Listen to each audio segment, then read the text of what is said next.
ધારી ગીર પંથકમાં લાંબા સમયના અસહ્ય ઉકળાટ બાદ વરસાદી માહોલ જામ્યો હતો।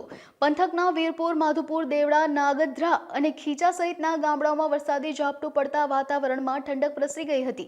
આ ઉપરાંત ધારી શહેરમાં પણ સામાન્ય ઝાપટું નોંધાયું હતું। અચાનક આવેલા આ વરસાદથી ખેડૂતો અને સ્થાનિકોમાં ખુશીનો માહોલ જોવા મળ્યો છે। અસહ્ય ગરમી અને બફારાથી ત્રસ્ત લોકોએ આ ઝાપટાએ મોટી રાહત આપી હતી અને સમગ્ર પંથકમાં ખુશનુમા વાતાવરણ સર્જાયું છે।